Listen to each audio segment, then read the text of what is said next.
By DA Spokesperson Siviwe Gwarube, and she'll tell us what the DA in fact thinks of the postponement or imminent postponement. A very good afternoon to you, Siviwe. I think you're the first party that I'm talking to that's not in fact in support or welcoming the findings of the Moseneke inquiry. The DA is objecting to the postponement of the 2021 local government elections. Of course, it is understood that the IEC is in fact going to apply its mind first before making the word official, but this is where you stand at the moment. Talk to us about that.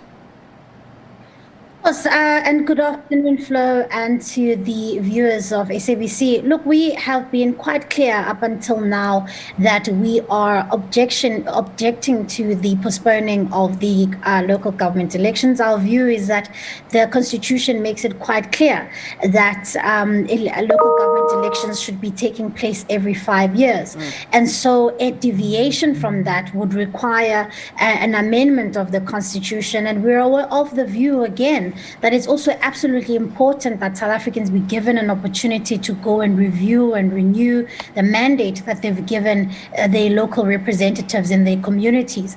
And so one of the things that we had made clear to the IEC is that we would be contributing to the suggestions on how the IEC could effectively ensure that local government elections are safe. We had seen how they had done their work in the by-elections in the lead up until now. And we were of the view that it's absolutely possible to expand that to a local government election setup. Yeah, the former Deputy Chief Justice has said that this is a situation where it warrants a deviation in terms of the fact that we're talking about exceptional circumstances where we're talking quite literally a life or death situation. You say that the DA is willing to give contributions as to how one would then proceed without putting lives at risk. What are your contributions? And in terms of being consulted, because it does seem, and from what was said by the Chief Justice, the former Deputy Chief Justice, he said that, you know, all the political parties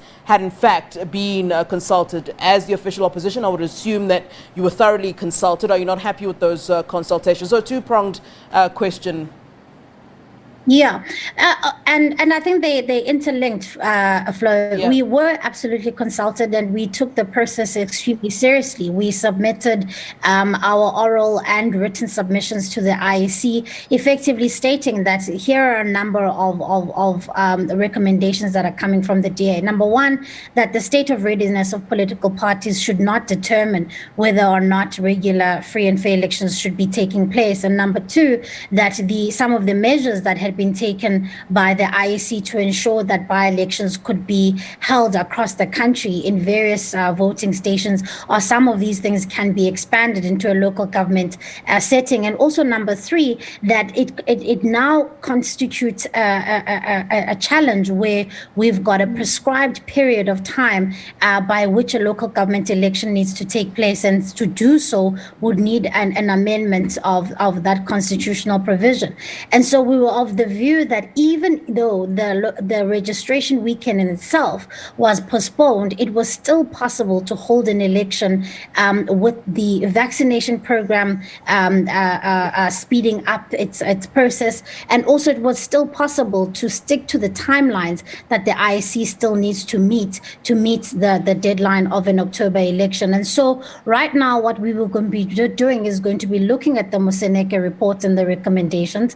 There are reports that the IEC would be making its own sort of the reaction to these recommendations on Friday, and we will be continuing our talks with the IEC, and then we will be able to take it from there, because of course this has massive constitutional implications, and so we want to make sure that we don't necessarily send South Africa into a space where the Constitution is not given effect to. Siviwe, thank you very much. We appreciate your time here on SABC News.